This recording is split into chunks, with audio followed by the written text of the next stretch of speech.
नमस्कार साथियों, नमस्कार। मैं राणा राम गोयल अभी। स्वागत है आपका YouTube चैनल अभी की जुबानी। मेरे साथ है वरिष्ठ कलमकार, साहित्यकार आदरणीय डॉक्टर गोवर्धन सिंह जी सोढ़ा जहरीला। आज इनसे जानेंगे एक ऐसी महान आत्मा के बारे में, एक ऐसी शख्सियत के बारे में जिन्होंने राजसी ठाठ बाट को त्याग करके एक साधारण सन्यासी सा जीवन यापन किया। एक ऐसे महाराजा जिसने अच्छे अच्छे योद्धाओं को अनेकों युद्धों में पराजित किया, लेकिन उनके जीवन में ऐसी कौन सी घटना घटित हुई जिनको लेकर के उन्होंने राजसी ठाठ बाट को त्याग करके गेरुआ वस्त्र धारण करके एक साधु सा जीवन यापन करने के लिए सब कुछ अपनी प्रजा को दान करके एक सन्यासी के रूप में, समाज सुधारक के रूप में और समाज को एक नई दिशा और नए आयाम देने के लिए निकल पड़े। तो आइए जानते हैं एक ऐसे ही महान आत्मा, महान संत के बारे में जिनका नाम है संत पीपा जी। जानते हैं डॉक्टर जहरीला जी से उनके व्यक्तित्व, उनके जीवन और उनकी ऐसी घटनाओं के बारे में जिनसे उनके जीवन में एक नया मोड़, एक नई दिशा मिली, जो आगे चल के महाराव प्रताप सिंह से, संत पीपा जी से प्रसिद्ध हुए। आइए, स्वागत है सर आपका। आपका भी। जी हाँ, आज बात कर रहे हैं हम आदरणीय, पूजनीय संत, राजा, साहित्यकार, समाज सुधारक और बिरले व्यक्तित्व के बारे में, जिनका जन्म 1417 विक्रम संवत चैत्र शुक्ला पूर्णिमा को महाराज अडवा राव जी की महारानी लक्ष्मीवती के गर्भ से प्रताप राव के नाम से टोंक जिले के गागरोन किले के प्रांगण में हुआ था। आज हम उनके बारे में बात करेंगे। प्रताप राव का नाम जो आगे चलकर महाराज बने, अपनी रियासत के गागरोन के महाराजा प्रताप राव आगे बनकर चल करके एक महान संत, भक्त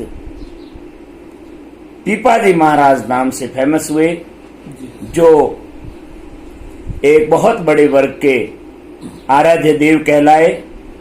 मैं बताना चाहूंगा, उस 14वीं सदी में जब पीपाजी महाराज का राज्य तिलक होता है, उस समय की परिस्थिति से आप सभी वाकिफ है। विदेशी हुकूमत का भारत पर राज चल रहा था। दिल्ली सल्तनत के सुल्तान फिरोज तुगलक, जिन्होंने इस रियासत की राम राज्य की तरह उन्नति देखते हुए उनके ऊपर हमला किया, जहां महाराजा प्रताप राव शासन करते थे।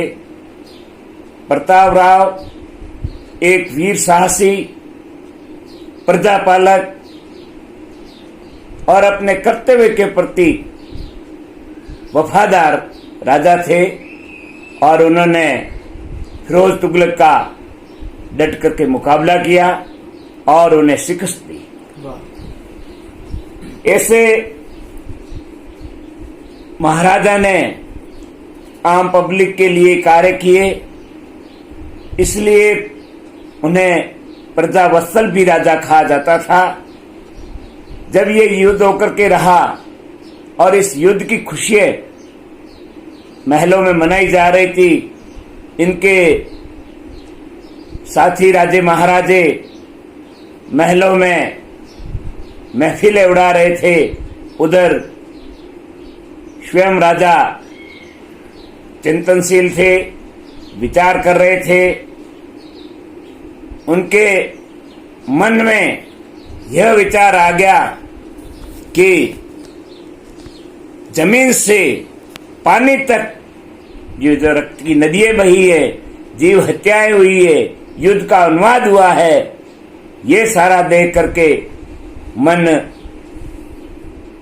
डोलायमान हो गया और देवी कृपा से उनके दिलो दिमाग में एक ही बात गूंजी। जब लोग महफिलें उड़ा रहे थे, जीव हत्याएं हो रही थी, तो उनके मन में आया और उन्होंने एक ही बात अपने साहित्यकार मन से कही, जीव मार जोहर करे, खाता करे बखान, पीपा पर्थक देख ले, थाली में मसान, थाली में मसान। इस बात को इतना वो घर कर गए कि उन्होंने काशी की ओर प्रस्थान कर दिया, वाराणसी की ओर प्रस्थान कर दिया। वहां जगत गुरु रामानंद जी अपने आश्रम में विराजे थे, वहां गए। उन्होंने अपनी मन की बात बताई और उन्होंने रामानंद जी से दीक्षा लेकर के उनके शिष्य बन गए। रामानंद जी बात को समझते हुए उन्होंने कहा, हे राजन, अभी तुम राज का त्याग न करो, बल्कि राज का दिल से अहंकार है उसको त्याग कर दो। ऐसे और वहां जाके संतों की सेवा करिए, श्रद्धा पूर्वक हरि भजन कीजिए, निसहाय लोगों को तंग मत करिए और प्रजा खुश रहे, ऐसे काम करके अपना राज्य करिए। जब जरूरत पड़ी तब मैं खुद आऊंगा और आवश्यकता हुई उस समय मैं अपने आप कह दूंगा कि क्या करना है। राजा की सोई हुई आत्मा, सुई आत्मा जिसे बोलते हैं, वो जागृत हो गई। राजा उठ खड़े हुए, अपने महलों में आए और उन्होंने भजन कीर्तन स्टार्ट कर दिए और अपनी प्रजा को भगवान श्री राम की तरह प्यार दिया और सारे जो गुरु ने मार्ग बताए उन मार्गों के ऊपर चले। कुछ समय पश्चात सतगुरु रामानंद जी अपने शिष्यों के सहित आए। रामानंद जी जगत गुरु कहलाते थे और उनके शिष्य प्रमुख थे, विश्व के माने हुए, जैसे कबीर आदि इनके गुरु भाई थे। 12 जो शिष्य थे उसमें प्रमुखता से प्रताप राव जी राजा भी थे। प्रताप राव से पीपाजी बनने का काम भी गुरु रामानंद जी ने उनका नामांकन किया और उनकी विद्वताएं देख करके उनको पीपाजी महाराज नाम दिया। क्या बात। और जब गुरु के आदेश हुआ तब उन्होंने अपने रानियों को कहा कि आप महलों में रहिए। एक रानी सीतावती को अपने साथ लेकर के और मंत्रियों को आदेश दिया कि आप राज्य कार्य संभाले। अपनी रानियों को कहा कि ये धन पड़ा है, इसको धर्म पुण्य काम में खर्च करें और हम तो चले अपने मार्ग। और किसी भी प्रकार की जीव हत्या नहीं होनी चाहिए, अहिंसा नहीं होनी चाहिए। अहिंसा पूर्वक जीवन यापन करना, हिंसा नहीं होनी चाहिए। तो मैं कहना चाहूंगा, और उन्होंने कहा जो कोई भी पुण्य या पाप करता है उसको खुद को स्वयं को भुगतना पड़ता है, इसलिए स्वयं के कल्याण के लिए काम कीजिए। उन्होंने अपने उद्गार, हृदय के उद्गार से कहा कि पीपा पाप न कीजिए, पीपा पाप न कीजिए, अलगो रहीजे आप, करनी जासी आपरी, कुण बेटो कुण बाप, कुण बेटो कुण बाप। तो ऐसी शख्सियत जब वैराग्य के लिए रवाना होती है, स्वर्ण द्वारिका में वो 6 दिन के प्रवास के दौरान नाना प्रकार के चमत्कार दुनिया को दिखाती है। वो शख्सियत पीपाजी महाराज ही थे। क्या बात। जनश्रुतियों के अनुसार पीपाजी ने पीपा राव से रणछोड़ राय की प्रतिमाएं निकालनी प्रारंभ की, सिंह को अहिंसा का उपदेश दिया। एक हिंसक जंतु होता है, उसको अहिंसा का उपदेश दिया, सिंह ने अहिंसा का उपदेश माना। क्या बात है। और उनकी पत्नी सीता देवी को सिंहनी रूप बताया। बहुत खूब। अकाल ग्रस्त क्षेत्र था, उस क्षेत्र को अन्न क्षेत्र बना दिया और कई छोटी मोटी जो नहीं होने की बातें होती थी उसको कर दिखाया। एक मृत तेली को जीवन दान दिया। तो ऐसे चमत्कार कर पीपाजी महाराज एक गुरु श्रेष्ठ बन गए और लोग उनके पीछे अनुयायी बनते गए। और उन्होंने एक ही उपदेश दिया, अहिंसा परमो धर्म। जिस प्रकार महावीर स्वामी ने उपदेश दिया, उन्होंने कहा अहिंसा में रहते हुए आप ऐसा कार्य करिए, आपकी आत्मा भी नहीं दुखे और सामने वाले की आत्मा नहीं दुखे, किसी जीव को भी किसी तरह से सताया नहीं जाए।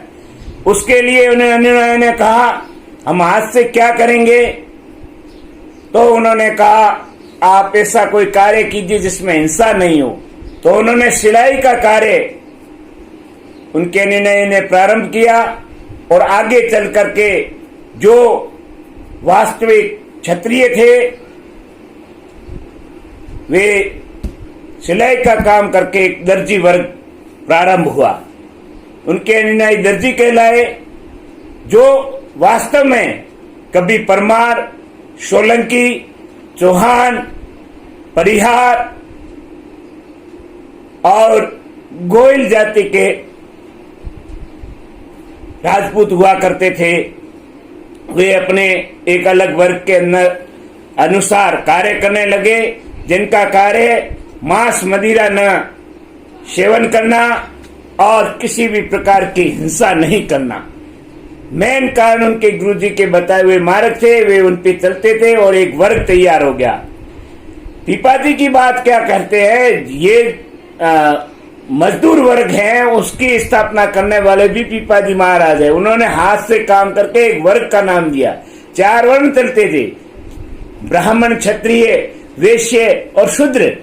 लेकिन 5वां एक वर्ग तैयार किया, मजदूर वर्ग, जो हाथों से काम करता था, अपनी मेहनत मजदूरी करके काम करता था, कमाता था, वो मजदूर वर्ग कहलाया। पीपाजी रूढ़िवादिता को बिल्कुल नहीं मानते थे, अंधविश्वास बिल्कुल नहीं मानते थे और उनके अनुयायी भी ऐसी चीजों के ऊपर नहीं चल रहे थे। इस प्रकार पीपाजी ने जन कल्याण के कार्य करते हुए उन्होंने हमेशा लोगों से कहा कि हमारा शरीर है जो एक ब्रह्मांड रूपी है। और उन्होंने अपने दोहों में भी कहा है कि काया देव काया देव काया देवल। क्या बात है। काया देव काया देवल, काया जगम जाति, काया जगम जाति, काया धूप दीप नहीं वेदा, काया धूप दीप नहीं वेदा, काया पूजा पाती। क्या बात। ऐसे ऐसे शब्द कहे और उन्होंने चिंतामणि जोग करके गुटखा लिखी। उसमें बड़े बड़े जो ऋषि मुनि थे वे गुटखाएं लिखते थे और उन्होंने जन कल्याण के लिए चिंतामणि जोग करके गुटखा लिखी, जो